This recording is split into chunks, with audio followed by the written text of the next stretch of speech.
Hello, my name is Marc Dweck. I'm a cardiologist in Edinburgh in the United Kingdom, and I'm a big fan of molecular PET imaging. It therefore gives me great pleasure to be joined here with two absolute experts in molecular imaging from Yale University in the United States. I'll ask them to introduce themselves in a minute, but we're looking forward to an excellent conversation and discussion about this interesting and quickly evolving topic. So first of all, I'll hand over to Dr. Cesia Gallegos Kattán to introduce herself, tell us a bit about herself. Hi, everyone.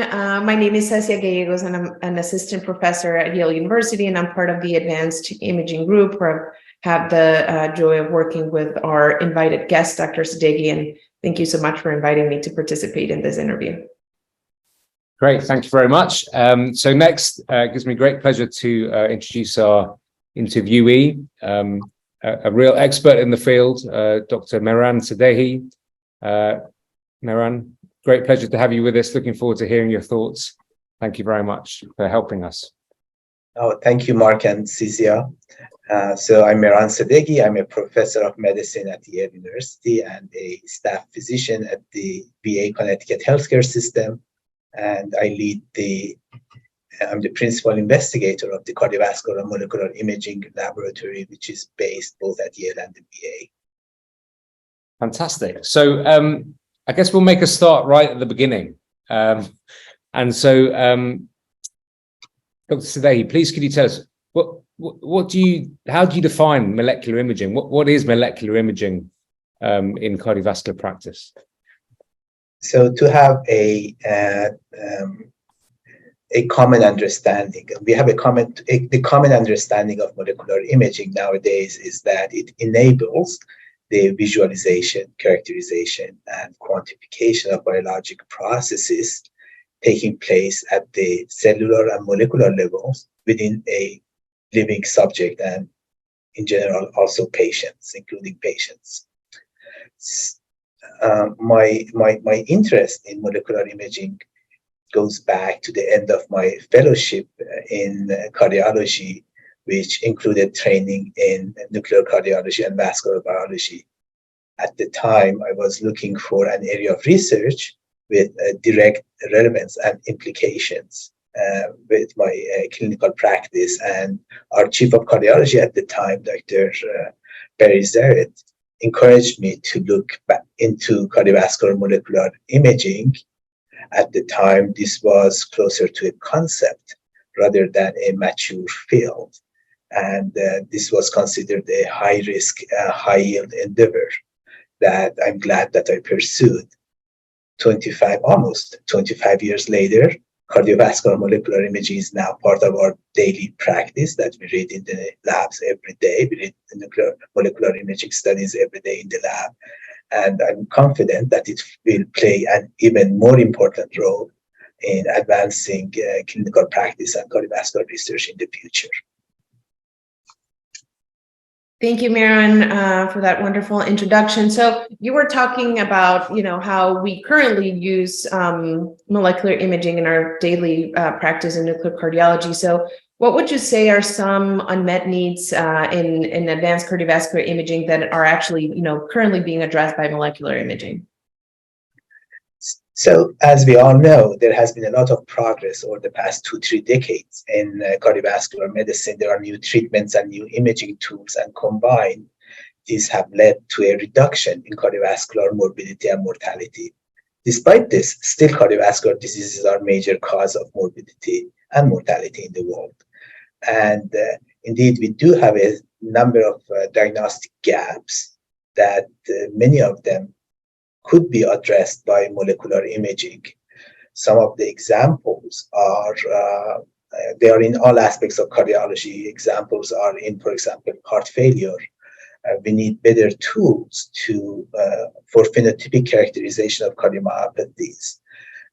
This could help us personalize treatments rather than giving the same treatments to every patient. We also need to track the effect of treatment so that we can adjust the treatment doses, for example. In the EP field, Now we're putting devices on patients based on their ejection fraction, but not every patient with a low ejection fraction would benefit necessarily for a defibrillator. So we need better tools to risk stratify these patients. In valvular diseases, let's say, we need people have tried a whole bunch of new treatments, but it's unclear if every patient progresses to the. In fact, we know that every patient doesn't progress to the same extent, and it would be very useful to select the patient population which is at highest risk of progression. And I think that molecular imaging would be able to help in selecting this population. In vascular diseases, we need to identify patients who are at risk for plaque rupture or erosion. In aortic aneurysms, we need better tools to risk stratify the patients beyond just the size of aortic aneurysm. And imaging the biological process, the biologic processes that underlie these diseases can help really do this. I think it will have a major impact on in managing our patients. So in each case, there is one or multiple biologic processes that sort of underlie the disease, and by targeting those biologic processes would be addressed these unmet needs that I gave some examples of. Brilliant. Fantastic answer. Thank you. So I guess at the moment, we're mainly using FDG PET, and this is, I guess, the best known technique, not only for inflammation, but for glucose metabolism more generally. So perhaps we could start there, and how do we use this technique currently, and what do you think its future is? Yeah, as you mentioned, Mark, FDG PET tracks glucose metabolism, which is elevated in cardiomyocytes and inflammatory cells such as macrophages. Now, that's why we use FDG PET for imaging myocardial viability under conditions that promote FDG uptake by cardiomyocytes. We also suppress myocardial uptake of FDG through, for example, fasting or low-carb diet to detect inflammatory cells. Other applications of the FDG PET are in the pipeline. People have used FDG PET for imaging of vascular and valvular inflammation. You are an expert in this yourself. And the problem is that while FDG is widely available and therefore accessible, its signal is non-specific. So as I mentioned, to image cardiac inflammation, you have to suppress myocardial uptake of FDG, which is not always, we all know in our clinical practice that this is not always achievable. In addition, inflammatory cells have different functions, and at different phases of inflammation, they play different roles. Some of them are involved in the repair process. So it's important for us to be able to figure out what kind of inflammatory cells we are dealing with, and obviously FDG is not very good for that. Also in the vessel wall, inflammatory cells are not the only cells that take up FDG. Smooth muscle cells are also shown to take up FDG, and therefore the signal that you get in imaging in the vessel wall with FDG is not very specific to inflammation. This is less an issue in vasculitis, where you have a lot of inflammation. Inflammation is pretty severe, but in subtle cases like just Guillain-Barré atherosclerosis, it's difficult to know what you're dealing with and how specific the signal is. So these, as you mentioned, that there are these limitations of FDG are well recognized, and therefore I think in the future we need other tracers that are more specific for inflammation and different types of inflammation. Thank you, Mehran. So I guess talking, you mentioned that there's some tracers coming up in the area of inflammation. What are some advances, that this area and inflammation specifically for molecular imaging has had in the past few years? Yeah, Cesia. So the most important advance, I think, so there are technical issues that I don't get into. But I think the most important advance is the development of new tracers that target different aspects of inflammation. And we can start with some of the tracers that have been used for years for other applications, and then investigators realized that these tracers may also be useful for imaging of inflammation. One notable example is mitochondrial translocator protein TSPO imaging. TSPO tracers have been classically used for imaging of neuroinflammation, but recent data suggests that they may be also of value for imaging of atherosclerosis and myocardial infarction. The problem is that, like FDG, TSPO is also expressed by some non-inflammatory cells. And in addition, there is a genetic polymorphism that influences the uptake of TSPO, the binding of TSPO tracers in humans. So this may be a limitation of TSPO imaging. Another family of tracers are those that target somatostatin receptors, SSTRs. And these tracers were used for imaging of neuroendocrine tumors. We now know that the different immune and inflammatory cells express distinct somatostatin receptors, and tracers like gallium dotatate may be of value for imaging of inflammation. The potential of gallium dotatate, for example, has been shown in atherosclerosis, where it can discriminate between culprit and non-culprit lesions in patients who present with acute coronary syndrome. Another promising approach to imaging of inflammation is imaging of chemokine receptors, such as CXCR4. Chemokines are sort of involved in recruitment of inflammatory cells. And the feasibility of CXCR4 imaging has been shown in, for example, patients post-myocardial infarction.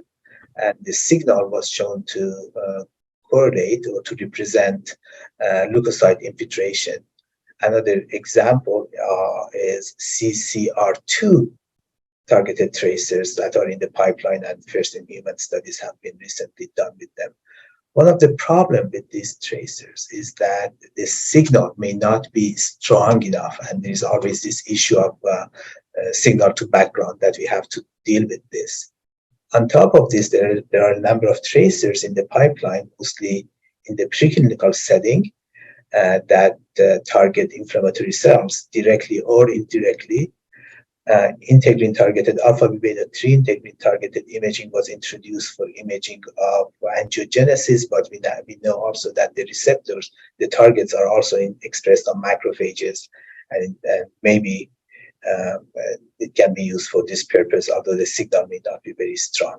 Another area that I'm very excited with, and we've been working on that for more than almost 2 decades now, is matrix metalloproteinase imaging, where we, as inflammatory cells are a major source of MMPs, MMP-targeted imaging may reflect inflammation, and we have done some studies in various cardiovascular diseases in preclinical models, and now we're moving towards first-in-human studies in near future.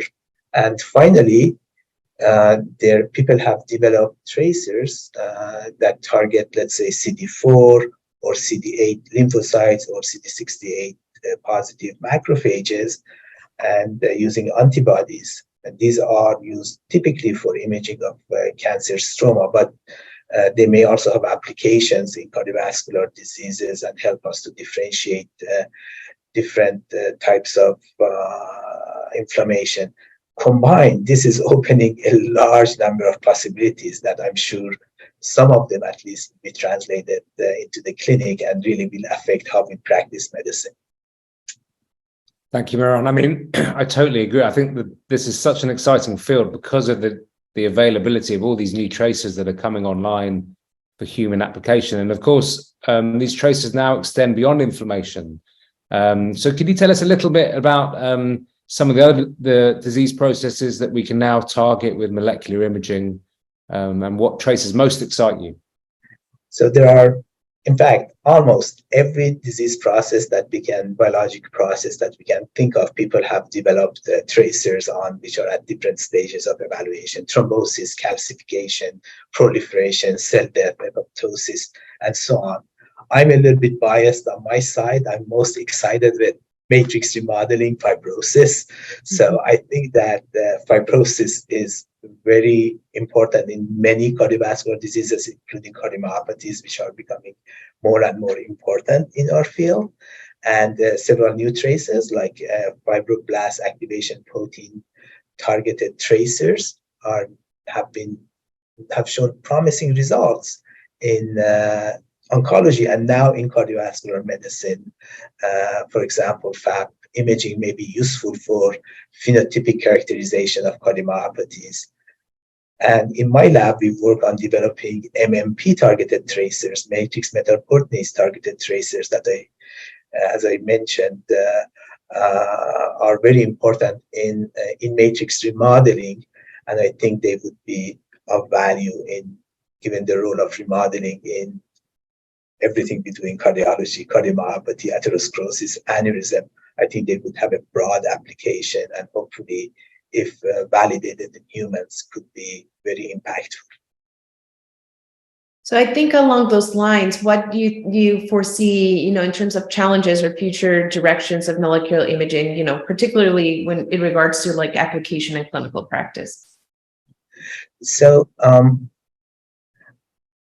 as we mentioned, there are several tracers in the pipeline. So developing a new tracer is a very costly endeavor, and not every tracer will translate, and then we have to justify the cost. So for the tracers to be able to be used in the clinic, they have to have a broad application that justifies their financial costs, the cost of their development. So this is a challenge. I think that this challenge may be addressed by focusing on biologic processes rather than a disease. So to focus on fibrosis rather than cardiomyopathy per se, to focus on calcification rather than aortic valve stenosis, because calcification is also useful elsewhere.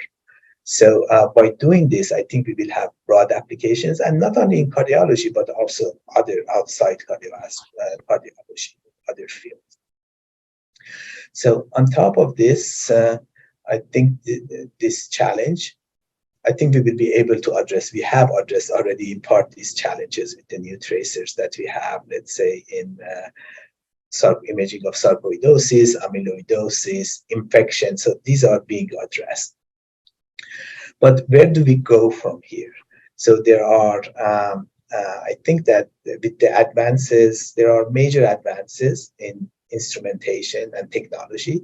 So we are on the cusp of having low dose, full body imaging. So you could evaluate the biology of the whole organism and the interaction between different organs, for example, by molecular imaging, which is very exciting and opens new directions to patient care and understanding of the disease in a holistic approach, as if I may. On top of this, I see that with over time, some of essentially these tracers will be in the clinic, and maybe during my lifetime, or not too far from today, much of the work that we do in the nuclear cardiology lab right now, which is, 80-90% myocardial perfusion imaging and a little bit of other things, will be reversed. That most of the work that we'll be doing will be on molecular imaging, and maybe a much smaller part on myocardial perfusion imaging. And that's very important for our field, for nuclear cardiology, because obviously there are advances in our understanding of pathophysiology of atherosclerosis, and also there are other approaches to patients with chest pain. And I think it's important for our field to support the development and introduction of various molecular imaging techniques, which can have a major impact on how we practice medicine. Brilliant. Dr. Sadeghi, thank you so much for your amazing insights into this field. I mean, I agreed with everything that you said. I think, my take-home message is that this is a really exciting field. We're already using it in clinical practice, but with new tracers, with new cameras, I think we're really going to be using this a lot, both in the research arena and clinically, and it's very, very exciting.